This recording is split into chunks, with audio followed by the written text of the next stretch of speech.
קהל יקר, שלום רב וברוכים הבאים לפסטיבל הסופרים של ירושלים במשכנות שאננים. פסטיבל הסופרים הוא ספינת הדגל של עולם הספרות בארץ ובעולם, והינו אבן שואבת לאנשי הספרות המגיעים לירושלים ונהנים מכל אבני החן שמציעה עירנו.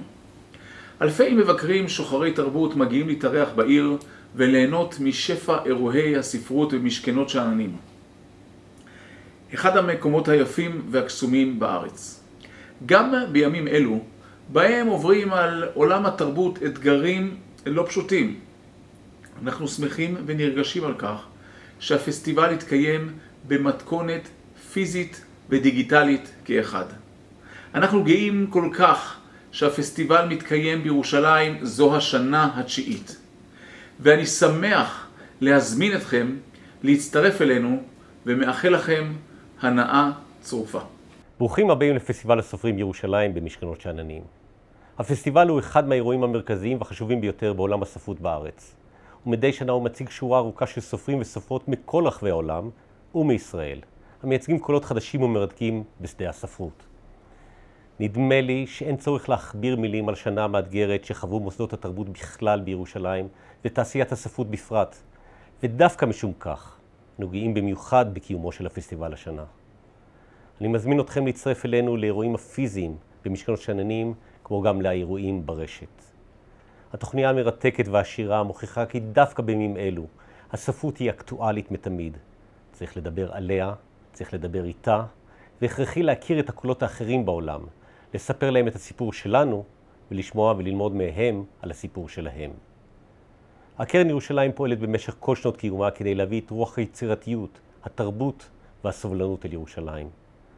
במובן זה, פסטיבל הסופרים ירושלים מהווה נדבך חשוב וסמלי לפועלה של הקרן ירושלים בעיר. לכן אנו גאים לתמוך בפסטיבל בפרט ובמשכנות שאננים לאורך כל השנה. האירוע שיפתח את הפסטיבל השנה, שיחה מרתקת בין הסופר סלמאן רושדי לסופר יליד ירושלים, גרוסמן. שניהם מייצגים בכתיבתם את הרגישות, החמלה והסובלנות כלפי האחר. ערכים שלעיתים חסרים לנו, במיוחד בימים כאלה. חסרים לנו כחברה שבה אנו חיים ואנו מחויבים כולנו לפעול כדי שהם יהיו חלק מאיתנו וסביבתנו תמיד. אני באמת מקווה שתהנו מהפסטיבל, בפסטיבל עשיר ברוח ומלא בהפתעות. Good evening and a very warm welcome on behalf of the Connard Adenauer Foundation to the annual Writers' Festival in Jerusalem. The Connard Adenauer Foundation, as many of you might know, is a political foundation, so usually we work with politicians, we work with think tankers, we work with political analysts and so on. And in our work we are trying to discuss the burning issues of our society, political issues, economic issues and so on. The Writers' Festival provides us with a rare opportunity to discuss similar questions from a completely different angle, inviting intellectuals, writers to share their perspective, which very often is much more insightful and reveals aspects that we wouldn't come across dealing with our usual partners. I'm therefore very delighted that we've been partnering with the Writers' Festival for many years, and I'm really looking forward to today's discussion where we managed to bring together two of the most outstanding public intellectuals and literary authors, and I'm really hoping that next year we'll all be able to come together in Jerusalem in person to celebrate next year's Writers' Festival. Good evening and welcome to the 9th Jerusalem Writers' Festival at משכנות שאננים. Thank you, Mayor Moshe Leon and the Jerusalem Foundation President Shai Doron. My name is Moti, head of משכנות שאננים, and I'm happy to open the festival and proud to welcome today two renowned authors, Salmán Rושדי and David Gurusman. I don't think the Israeli audience, or actually any audience, needs any introduction to our esteemed guests, who will speak together with the brilliant Professor Lia'ad Mudrik. Professor Mudrik is a faculty member of the Tel Aviv University School of Psychology and a talented television and radio host with a great deal of knowledge in the fields of science and culture. They will discuss literature, the stories they tell us, and those that we, perhaps unknowingly, tell them. I hope that they will continue to tell us their stories and give us their guidance, which, in my opinion, we certainly need. Since we are still operating under the restrictions of the pandemic, we are meeting digitally today, but I hope we will soon have the opportunity to welcome you both in person here in Mishkenot She'ananim in Jerusalem. I would like to thank the Jerusalem Foundation and Jerusalem Municipality, and especially tonight's sponsors, the Connard Adenauer Foundation and its director in Israel, Dr. Alexander Barakel, for their generous support. Thank you both for your time and for accepting our invitation. It is a great honor to have you with us, Mr. Rושדי. And David, your connection to Mishkenot has deep roots, as we are privileged to count you among our longtime colleagues. And now, Liad. Thank you very much, Moti. Hello and welcome to the Jerusalem Writer Festival in Mishkenot She'ananim. I'm delighted to be here with you, even if not physically, and to host the opening event of the festival. With me are two speakers who, as the cliche goes, do not need any introduction. And so I have the honor and pleasure to welcome David Gurusman and Salmán Rushdie. Hello. Hello. Hello, Liad. Good evening. Good evening. What a year this has been, Salmán. Yeah. Yes, you couldn't make it up, you know. I wonder, could you make it up? I don't think so. I mean, I think it's exceeded all imaginative possibility, you know. I mean, I think we've all lived through a terrible time, and many of us have not lived through the terrible time. And I hope, well, let us hope that we can at least see the light at the end of the tunnel. Yeah, I think we all share that hope to go gradually back into our old routines. We never hoped that we would envy the times where just a daily routine was what we had, but this is the case now.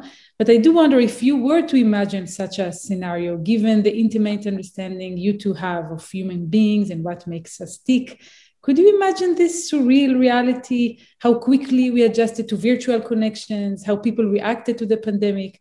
Or is this something that is so large that, as you said before, you just cannot think it up or make it up? You know, one thing that I've done this year is I've read a book from the 17th century, which is Daniel Defoe's famous Journal of the Plague Year, which is a kind of fake, because when the actual Great Plague of London took place, Daniel Defoe was 5 years old. So he's writing something which is presented to us as journalism, presented as reportage, but actually is completely imagined. You know, but the thing that struck me very strongly was how human nature has not changed. The way in which people behaved in the Great Plague in London in the 17th century is exactly the way in which people have behaved now. So he tells us that there's a certain neighborhood where the plague arrived and they were told to lock down and do all these things, and everybody did it, and the plague left. And there's another neighborhood where everybody was told to lock down and nobody did it, and everybody died. So it's very strange how our reactions to extreme situations are the same as they were 300 years ago, 400 years ago, you know. And I thought that was strange, that because it's my belief that human nature is the great constant, you know. It's the thing that doesn't change wherever you are in the world at whatever time period.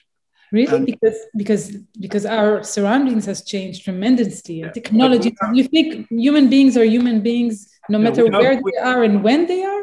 Yeah, we are who we are. We can't help it. I wonder if you agree, David. We are this strange species. I agree with Salmán. We are as we are throughout history. I read from the beginning of the pandemic, I decided I'm going to write only books for children, to be optimistic, and to read only books that are older than me, to be realistic. Mm-hmm. I read several of them. One of them was The Plague by Camus, of course. But I just read books of writers who were born and died much before I was born, just in order to connect myself to some human wisdom. And it helped, really it helped. It put me in a context, that's what I felt. But I wonder, what does living in such a strange era when reality is so intense, what does it do to your writing, to your imagination? Does it nourish it in some way because life itself is so extreme? Or does it actually make you kind of, like many of us, go into your own shell and cannot go beyond what you see in your, beyond your four walls? I think what is important is not what we wrote under the shadow of the pandemic or what we shall write, but the fact that we were able to write, and the fact that after, for me, I'll speak for myself, after some weeks of being paralyzed by the situation, by fear, I suddenly found within myself the wish and the urge to write and the pleasure of writing something in this period where everybody shrinks, where people tended to minimize the surface of their soul. And suddenly I was able to create something and to specify on one or two persons, while the general atmosphere was of a generalization of stereotyping. We all spoke in the same idioms. We all felt the same way. We were all crushed by the same fears. And suddenly, if I wrote, I was in another place. I was able to uproot myself from the situation and be able, as if to throw myself, like throwing an anchor into the future and starting to pull myself to it. This and the fact that I was able to do it, I still remembered that there is another world, there is another option waiting for us when the pandemic is over. This already suddenly uplifted me and really rescued me from the situation. But did you feel that reality crawls into your writing, even when you try to create a new world that doesn't know anything about masks or Zoom or vaccines? No, I didn't even feel the need to write literature about the situation. Probably it will be written by someone in the coming future or in the far future, who knows? There are no rules to that. There are no rules to how literature can be written. We say, wait, we have to take some distance from such a huge event, but tomorrow a very brilliant young writer might come and write a wonderful book about the plague. As I said, the beautiful thing about it, that there are no rules to it.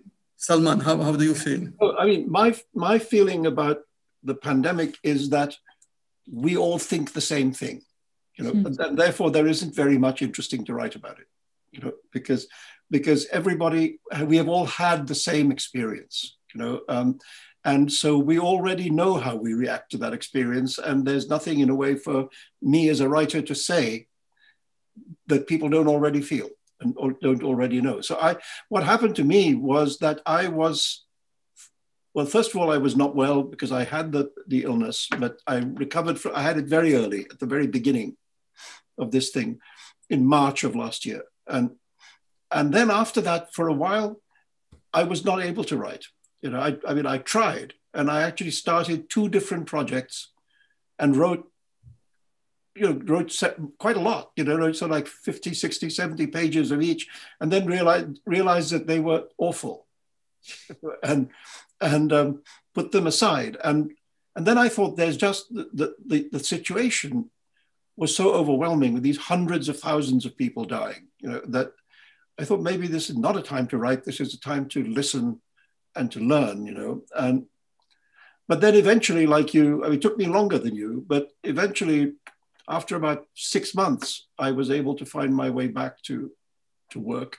And it's not unlike you. I found myself having written 3 novels in a row, which were very, very contemporary novels, and mostly set in America, mostly set in New York City. I found myself going back into the past and going back to India. And so I find myself writing a historical novel set in India in the 14th and 15th centuries, and reading a lot of the literature of that time, and thinking about the world of that time. And it feels wonderful to have it as a place to go every day. But you mentioned the 3 contemporary books, and indeed, when I read one of them, I felt very strongly that it is very much rooted within the here and now of, the United States and the elections, and you could find Trump in it and so on. And I wonder how much there is a choice here. I guess when you write the story, do you want it to be very identifiable in the sense of when it was written and where it was written, or do you want to make it more timeless? Do you think there's a conflict there or not necessarily? No, I think there's no conflict. I think if you can be very specific, you can, through that, you can reach some kind of universality if you do it properly, if you're fortunate. I mean, the word Trump you will not find in my work. Yeah, but there was a crazy joker in the White House. I don't know who you meant. Yeah, no, but there we are. I leave that to the imagination. But no, I mean, what I felt was in those years that the world was real. We were living in an extremely real world. But when you ascended to the level of power, it was as if there were cartoon characters ruling over us. And this strange contrast between an extremely naturalistic and real daily life and an absolutely surreal and grotesque public life, I was interested in that. And mercifully, the cartoon characters have retreated. I'm not saying that they've gone away forever, but they've retreated.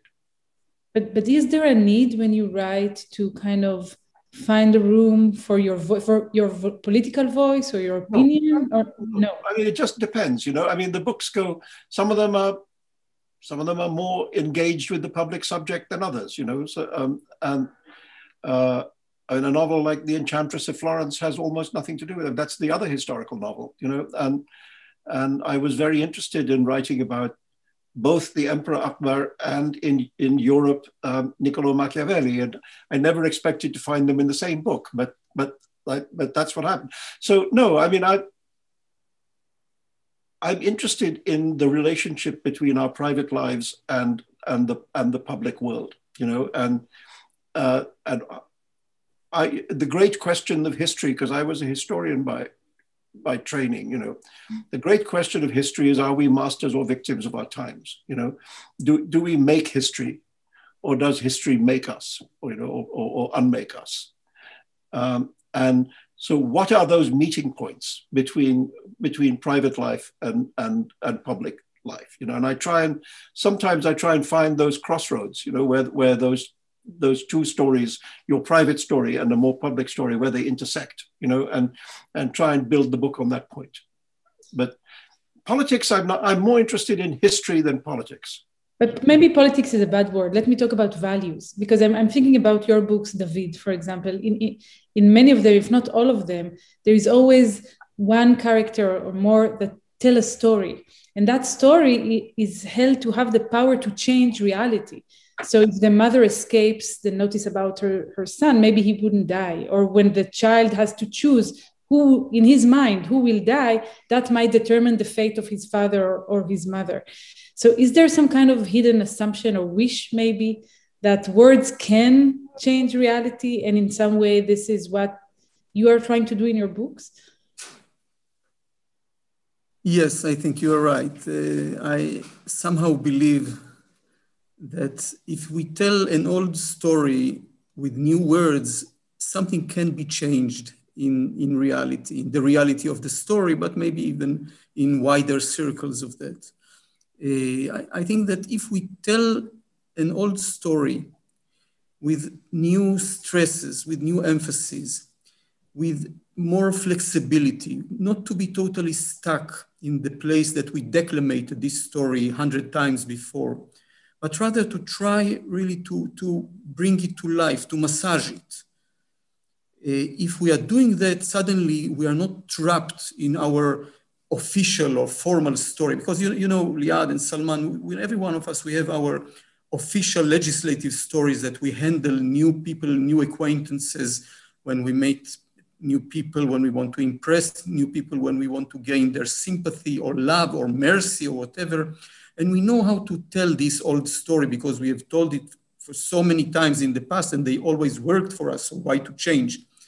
But maybe it's important to look back at ourselves and our legislative stories and to see what did they do to us? Have they not frozen on us? Have they not congealed inside us, and we are just using them without any soul even.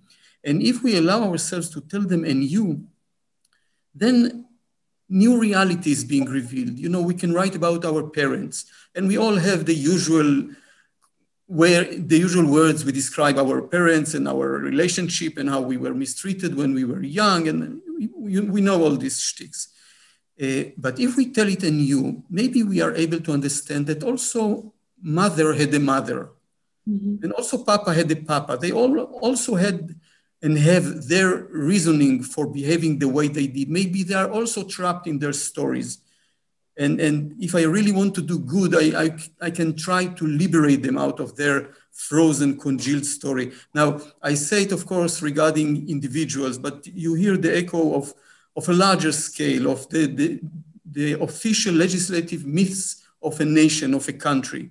And those myths are necessary, they are essential. Every nation, when it starts, it needs such huge myths that will justify what she does and ignore what she does not.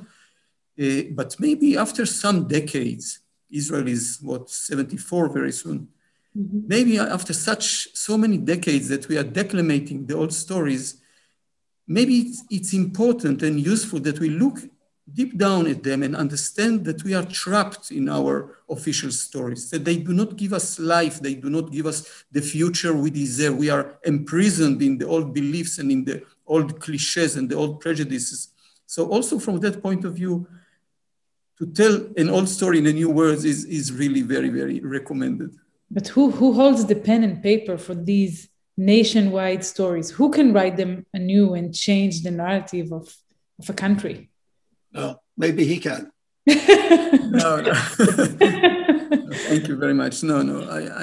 I mean, it's an accumulation of enough people who will tell the old story in new words. And there are always, even in a small country like Israel, really a very, very miniature country, there are so many people who still can tell the old stories in new ways, and people who feel sometimes even suffocated in the old stories.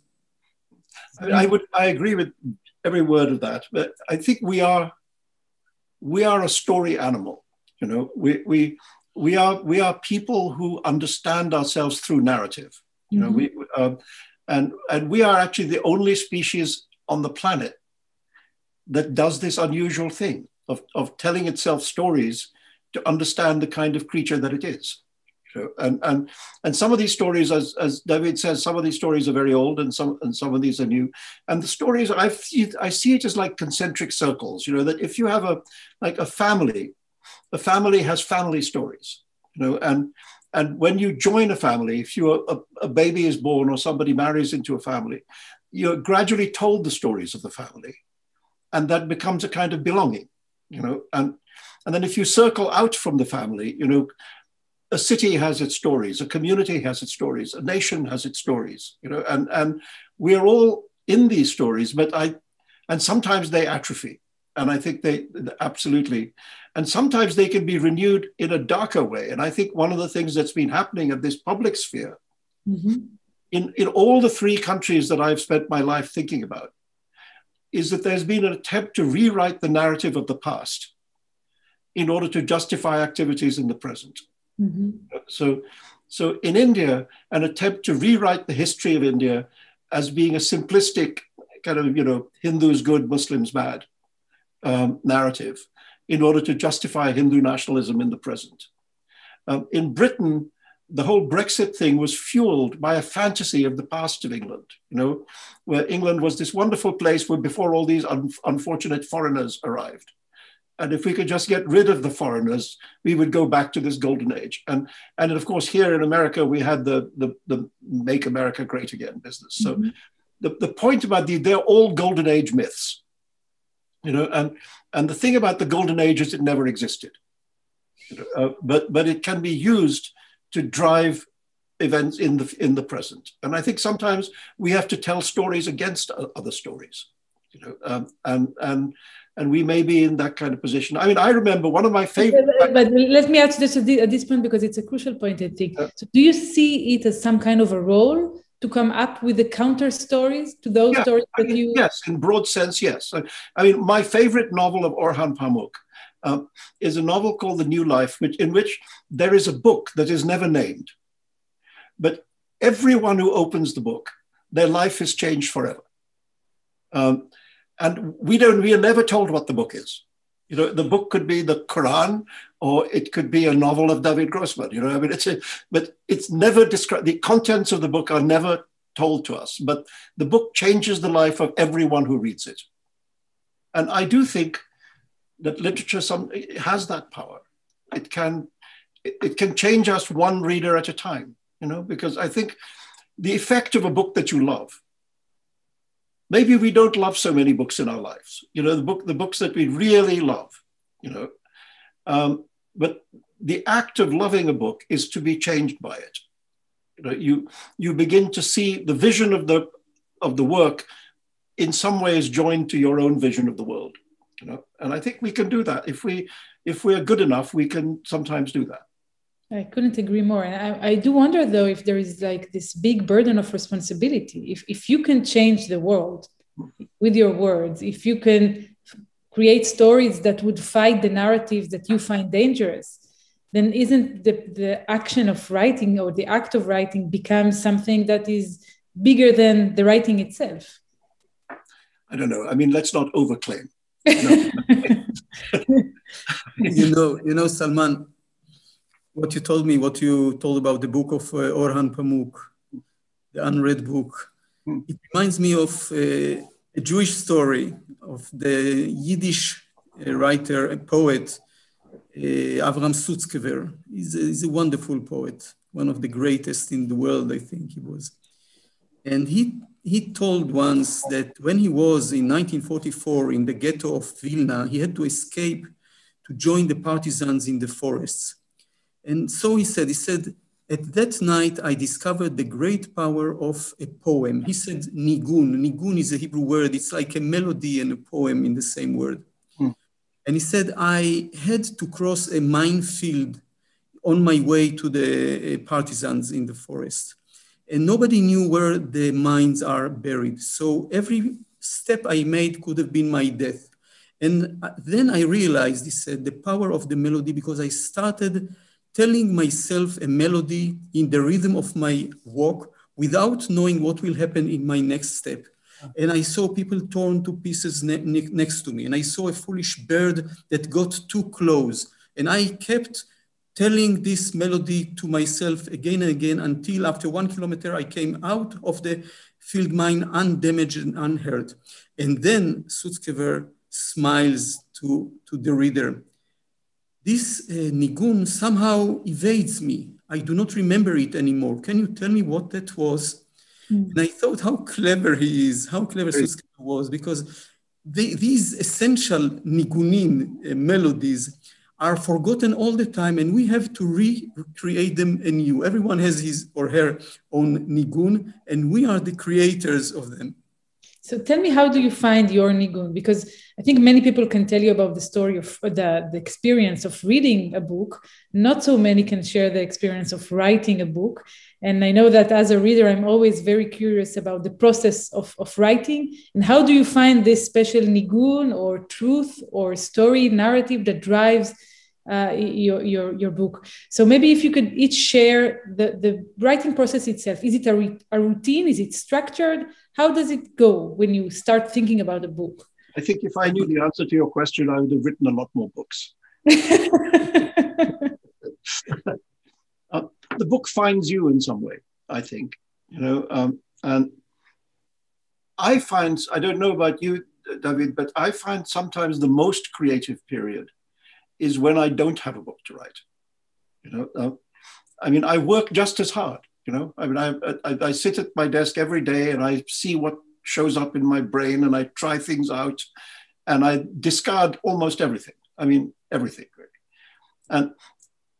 And then at a certain point you find that something is recurring. You wake up every day and the same thing is in your head, you know, and then at a certain point you have to say, why is that still in my head? What is it about that thing that is sticking? Why is it sticking in my head? And the book comes from that. The book comes from what sticks, you know, and out of a completely free form process of sort of mental inquiry into whatever today brings you, you know. I don't sit down with a program ever, you know. I never expected to find myself writing about India in the 14th century, you know. I had no idea, it was not in my head at all. But there we are. Now that's what stuck. This is fascinating to me because it sounds almost as if it's uncontrollable in a way, at least in some sense. I think it should be uncontrollable. I think books that are too willed, you know, that feel like the author is writing because he should write a book about this, you know, I think those books are usually failures. You know, a book cannot come entirely from the will, you know, it has to come also from the unconscious and from accident, you know, from things that you stumble upon or things that collide with you, you know, and, you know, you open a book you're reading and a sentence in the book makes you think something. And I think, I don't know about you, but one of the miracles of writing, I think, is when the book is going well and suddenly you're stuck, you don't know what to do. I find if I just go to the bookshelf, I pick up a book at random and open it to a random page and see what sentence my eye falls upon, it always solves my problem. Really? It just somehow opens another little door in the head and you think, okay, I can go this way. And it's not planned. I don't think, oh, there's my favorite book by my favorite writer. It's not that at all. I just pick up a book and open it at random and see what my eye falls on, and it helps. I'm more eccentric than you, Salman. I will go and open the book I'm writing, the book that I'm stuck with, and almost always the solution to the problem was already there in the book that I've started. Mm-hmm. Only that I was not open enough, clever enough, courageous enough to take the hint. Yes. But it's there. And you asked Liad about how do we know that now we are really writing, that we are not stuck in the book. And it's very hard to explain. It's almost a physical feeling. You know when it's truthful. You know when you said something true and authentic, and when you faked something with no bad intention, but you were just unable to be precise. I think what's the great thing and the miracle of what Salman and I and so many others are doing is that in a world that is so thick, so full with prejudices and generalizations, we are doing something delicate, something precise, something singular. There is such a sweetness when you write truly, when you touch the place, when you write a sentence that a second before you didn't know existed in you, and you write it, and there is sometimes it's even a verdict against myself, but it's true. This is the right thing, and those experiences repeat themselves several times while writing a whole novel. But of course, sometimes I can be stuck for almost for a year. I remember when I was writing To the End of the Land, and the heroine there is a lady, Israeli woman called Ora, and I was stuck with her. I was unable to proceed, and I was desperate, and I felt I'm losing this book. So I did something that I did only once more since then. And I sat and wrote her a letter, just a letter, not a mail even, not an email, just a letter with a pen and an envelope and saying, "Dear Ora, why are you like that? Why are you so stubborn? Why don't you surrender to me?" And I tell you, Liad and Salman, when I wrote, "Why don't you surrender?" I realized that what a fool I was, because it's not Ora who has to surrender to me. It is me who have to surrender to her, and to allow her to invade me and to prevail and to flood me. And when I did that, when I stopped fighting her, when I stopped insisting her, suddenly she was there fully with all of her personality. And I just had to write her, no more than that. Salman, you smile. I know you had the same experience. So interesting, because when I was writing much younger, when I began to write Midnight's Children, you know, it didn't come to life because I was trying to write it in the third person. And eventually I suddenly thought, let him speak. What would happen if I let him speak? You know, and I remember that day. I remember the day that I sat down and let him speak. And what came out was something that I could never have anticipated, that was clearly better than anything I had written in my life before. And I thought, okay, I'm just going to hang on. You go, you run, you know, and I'm going to just hang on to your coattails and follow you through the book. And that's what he did. That's what he did, that character, Salim. It is actually, I have to say, a little bit moving for me, because this week is the 40th anniversary of the publication of Midnight's Children. Wow. Which makes, you know, first of all, it makes you feel really old. What a wonderful book, Salman. But, you know, there it is, still alive after 40 years, and there's something to celebrate in that. And when you read the book you wrote 40 years ago, how does it make you feel? I think I would never write it like this. You would never write it like this? No, I would write it completely differently. How so? And it would probably not succeed at all. I don't know. I think it's very dangerous to revisit the past. You know, I mean, there's a notorious moment where W.H. Auden, in one of his great poems, had this line, famous line, which said, "We must love one another or die." You know, and in his old age, he decided to revise the poem, and he rewrote that line to say, "We must love one another and die," and it became completely banal. You know, it enormously damaged the poem. You know, so I mean, "We must love one another or die" is very beautiful. You know, and that change of one word destroys the line. So I think you can't the thing that you made when it was fully in your head and was obsessing you and was everything that you thought about, you can't, you know, to revisit it, it would be like doing brain surgery blindfolded.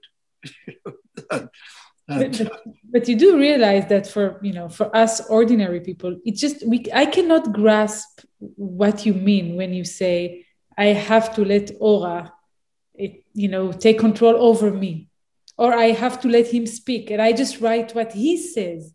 It's as if, there is the D-book that goes into you and takes over your soul. It's not so dramatic. It's just feeling that this voice, his or her voice, should be heard and not my voice. And it somehow goes through me, as Salman described. No more and no less than that. I feel that we are so protected from the others, from every others, even from others that we love. Over the years, we train ourselves to be careful or to be looked at from only certain angles.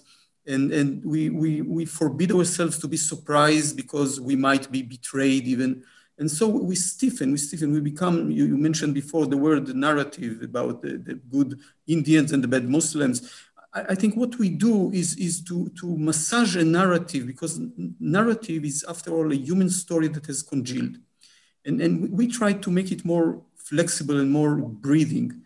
And if we are able to do that, then all these characters are more able to come to life within us, because in every one of us, it's so banal to say, we are populated by so many options that most of them we never explore. There is no time, we are afraid, they are against our interest. But in writing, the movement is just contrary, the opposite. I want to be, invaded by others. I want to be challenged, I want to shake, I want to be afraid, I want to write about topics that are frightening for me. And usually I think the best books that I've written, some of them are because I wrote them about things that frighten me. And you mentioned Ora with To the End of the Land, yes. Or the book about Dovalain, a horse walks into a bar. Yes, I found they allowed me to find things in myself that were my nightmare. And yet, allowing myself to be exposed to it, suddenly, it enhances my experience as a human being, because, regarding so many parts of ourselves, we live in parallel to. We do not really allow ourselves to merge into them. And this feeling of living in parallel to the real self is quite painful and frustrating. And sometimes it's even, a feeling of grief, because you have to murder someone so you will be able to continue to live your parallel life. But if you write truly about these parts of yourself, then you have this rare chance, this miraculous chance to unite with the parts that you have excluded from yourself. And if you allow yourself to do it, well, this is really sweetness. This is really, after sometimes years or at least months of work, suddenly is this drops of weakness that you touch the real thing and you have been the real thing. But the real thing is a part of yourself. So every character is a part of you? Or could it be even a character that is alien to you, but you manage to get yourself into her or his skin? I hope so. In Sea Under Love, I wrote about a commander of a Nazi extermination camp. And it was horrible for me to try to be him, to become him, to understand how a person becomes a mass murderer. What do you have to murder in yourself in order to allow yourself to murder other people?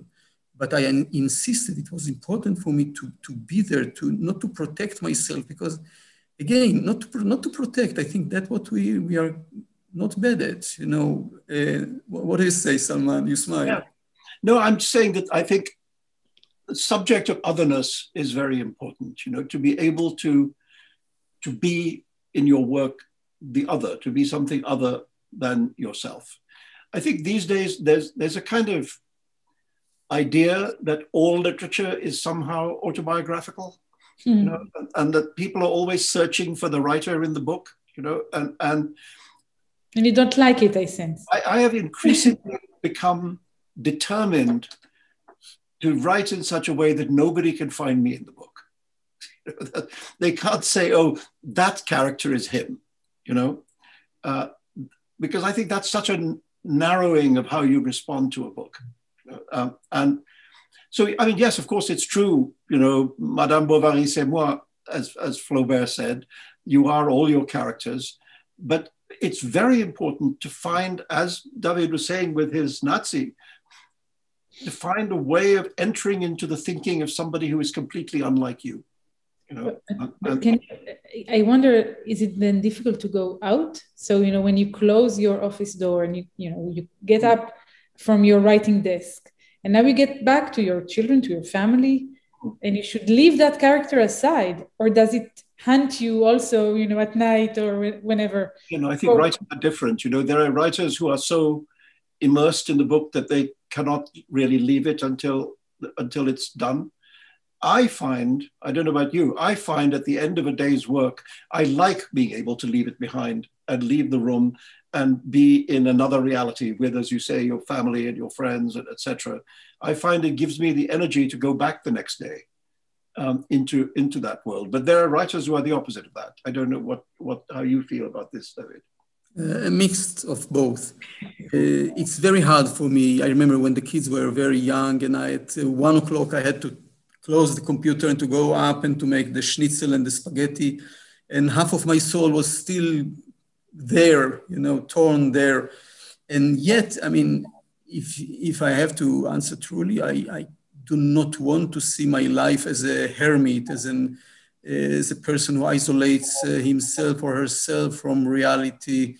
I like to be a part of the family. I think most of my writing has been influenced by the fact that I belong to a family, and the things that I learned about women, about raising children, about being a child are so essential for me and so enhancing for me.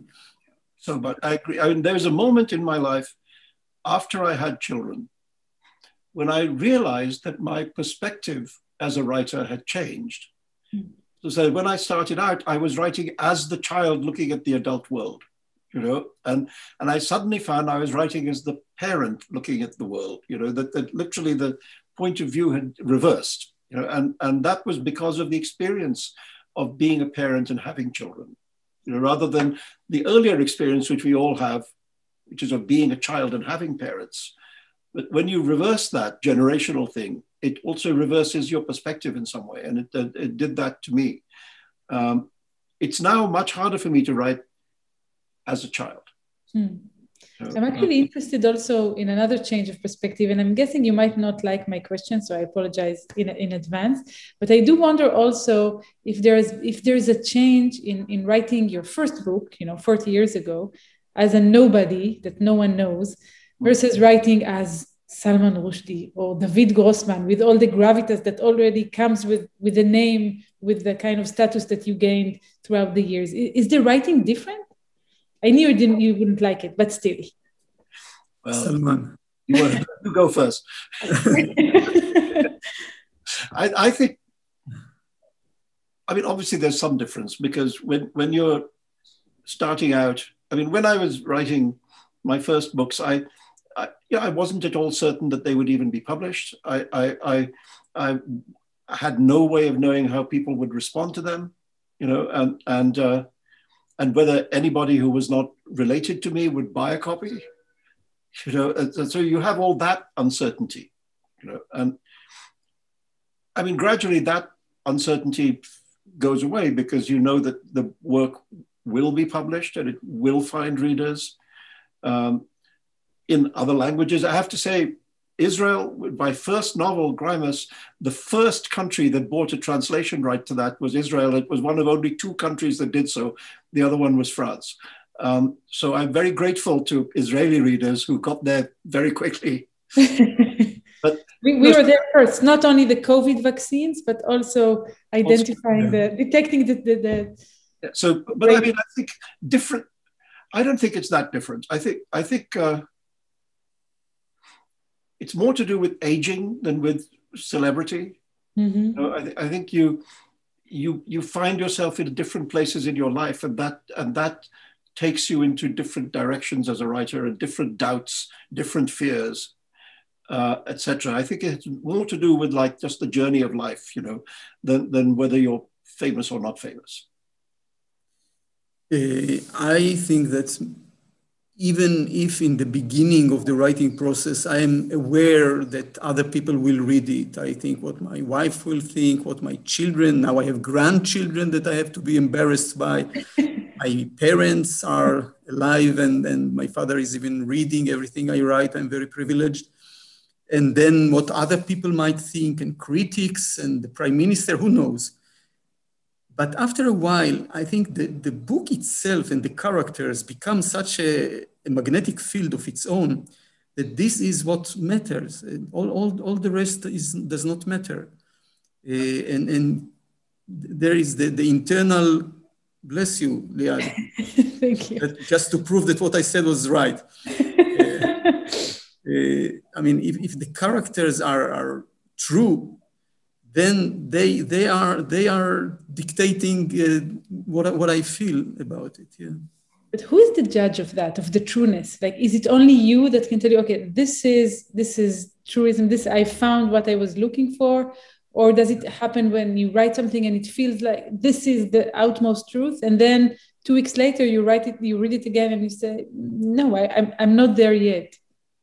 Yeah, this what David was saying about how there are moments when you feel you've written a sentence that is true, you know, yeah. and that feels good.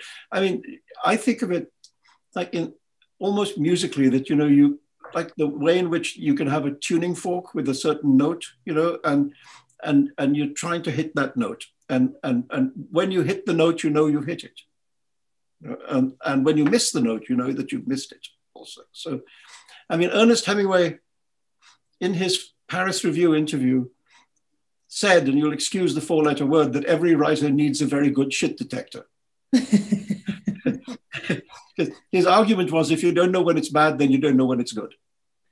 But does it also improve? Like, is it like a craft that perfects with time, both with respect to the writing and to the shit detector, in a sense? Like, do you get more critical as you gain more experience in writing, or not necessarily? Yeah, I think I become more critical, and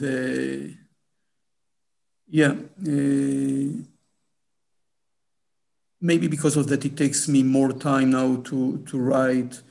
Maybe, I don't know why, but I feel I'm more aware of what I write, and it takes more time to get to the place where I'm not aware, where I'm writing from the blind spot in my mind.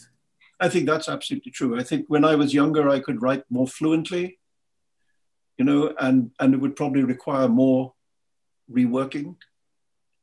And now I write much less in a day. But maybe it's closer to where I want it to be.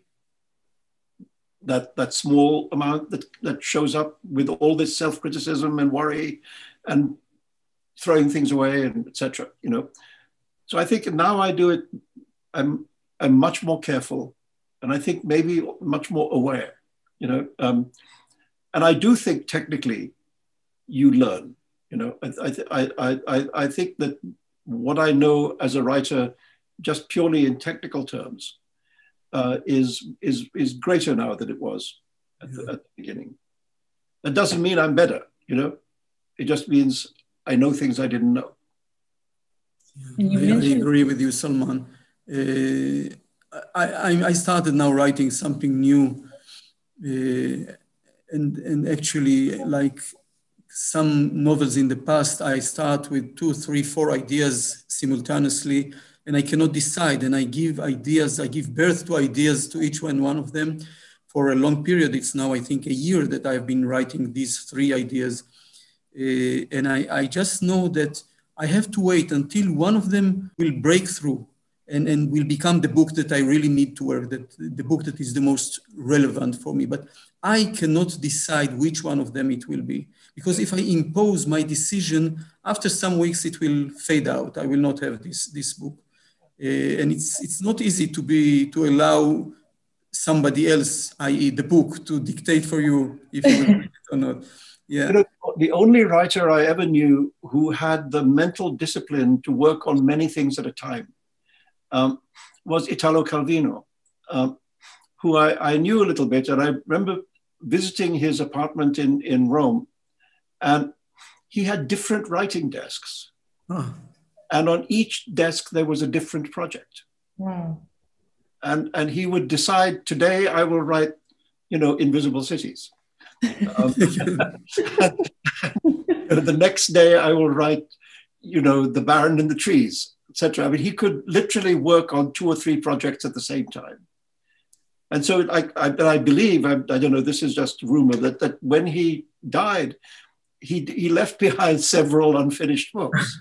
You know, because he'd been working, because he could work on 3 or 4 projects, not in order to find which one is the real one, but in order to do all of them. You know? But for you, David, it's 3 different stories, or is it 3 versions of the same story? No, totally different stories. No connection between the 3. And except these 3 things, I cannot write anything more in parallel, not even a note for the grocery store. These stories, they haunt me, and they wouldn't let me go, but I think now I'm getting closer to one of them. One of them seems to be the one, as the cliche goes. I just have to wait. I like this. Almost it's like a game between me and myself. I like to see what will happen with the other 2 that will not be written. Usually, from my experience in the past, they just degenerated and disappeared. I can never reuse them. You know, it's like... That was exactly my question. Like, what happens to all the abandoned stories? They're not real. They should be abandoned. They're not real. It's like dating. Once you stop dating, you can't go back there. Yeah. But are they saved somewhere? Like, will someone ever find the... I hope not. You hope no. You wouldn't allow access to this treasure of beginnings of stories. You don't think they're a treasure. I know, I understand. But maybe someone else would think differently. But right, I forgot. You are the ultimate judge. So, okay. Yeah, I mean, I have unfinished things, some of which are a few pages and some of which are 100 pages, you know. But there's a reason that they're unfinished. Which is that they shouldn't be finished. But maybe, you know, some traces of them find their way into the book that you will ultimately write? Maybe. I think on the whole not, actually. I think on the whole you just go in another direction. A very small scale. Okay, I imagine you wouldn't reveal what these stories are about, David. Come on, Liad. I can try at least. Okay, you tried. So let's go back to, we're getting closer to the end of this conversation, and I was wondering if we go back to the story that we all kind of live in. Do you foresee a happy ending? First of all, with the pandemic, I just hope, I hope that we are slowly able to get past this. Certainly I feel, as somebody who has been vaccinated, that the world feels different, after the vaccine. It feels safer. It feels as if the world can begin to open up again, and I think we all hope for that, and I do remember almost exactly 100 years ago, there was the great influenza plague, when millions of people died. And after the influenza plague, what happened? What happened was the roaring 20s. Everybody partied for 10 years. And I mean, yes, it was also because World War I came to an end, that too, but I feel that when people feel safe to come out of their homes, when people feel safe to embrace each other, and to be amongst each other, that there will be a great desire to do that, and to be not by ourselves in our rooms, but to be amongst people. And I greatly look forward to that.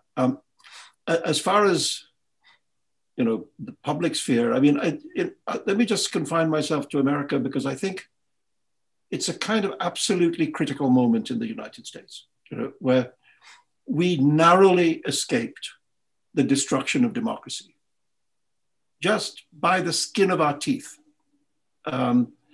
If there had been one or two judges who were less principled, it might have gone another way, and then we saw this thing that I never expected to see in America, which is an insurrection on the seat, against the seat of power, encouraged by the then leader of the country.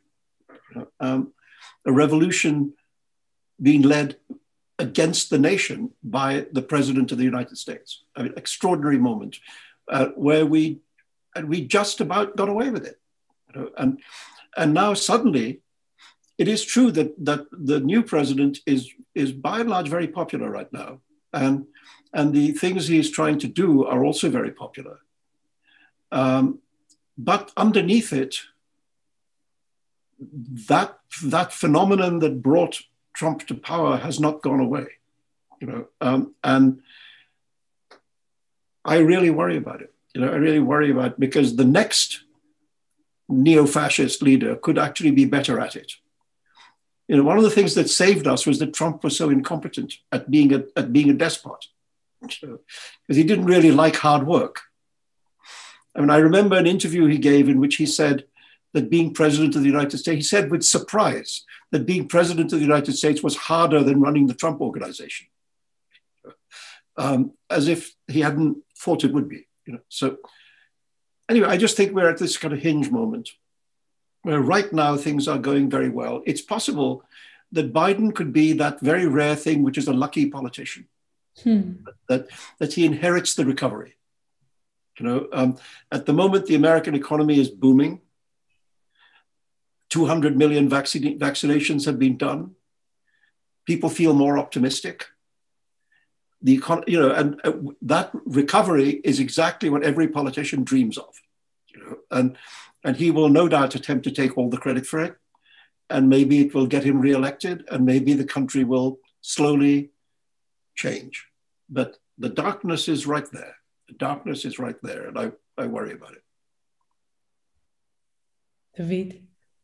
Yeah, we have the darkness in front of the stage. It's not backstage somewhere we can see it. Israel just now came out of the fourth election campaign in a year and a half, and we are witnessing the trial of our Prime Minister Benjamin Netanyahu, who has 3 harsh accusations against him. But what really bothers me, even more than the corruption and the situation and the fact that the whole country is enslaved to the interest of one person, Mr. Netanyahu, is the fact that we got used to the distorted, horrible situation in which we are occupying and oppressing another people. I know that when I say it, immediately people will start to move uncomfortably in their chairs, and some of them will have even to dig in their brains to ask, what is he talking about? Is there an occupation? Isn't it already solved or at least settled in a comfortable way? No, it is not. And we are collaborating with this by forgetting, by denying.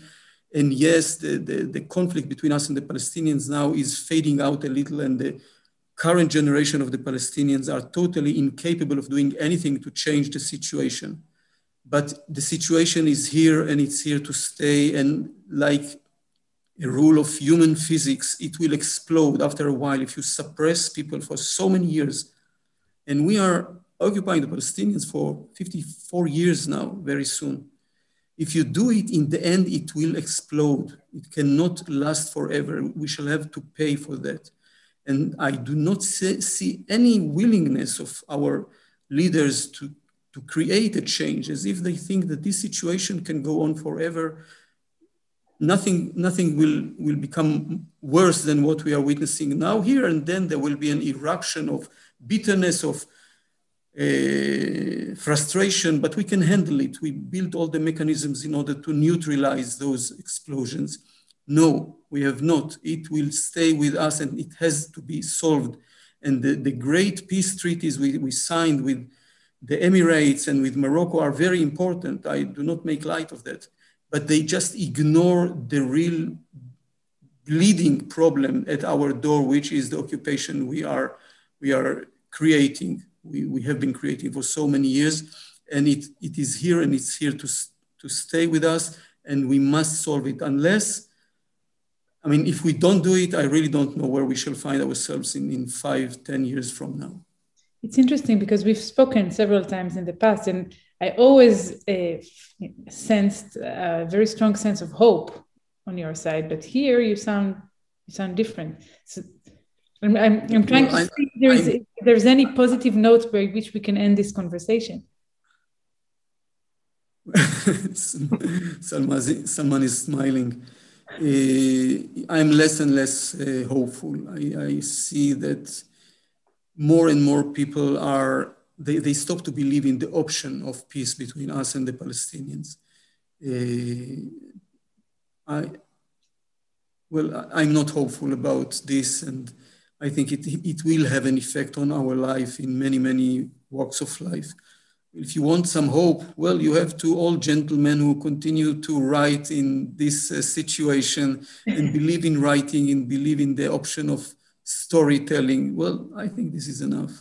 It is enough, and definitely this storytelling has generated some pretty amazing stories that we all enjoy. And I also want to thank you both for this conversation. I enjoyed it tremendously. So thank you very much, and let's hope for a happy ending. Always. They're hard to find. They sometimes feel fake. But maybe we can find one. Anyway, David, it's wonderful talking to you. Same here, Salman. Yeah. Happy to see you. I hope we shall be able to meet again soon. I hope. Yeah. Thank you both very much. And we should also thank משכנות שאננים, of course, as well as the Connard Adenauer Stiftung Foundation. And I hope that the rest of the festival would be as interesting as this conversation. Thank you again very much. Thank you. Thank you.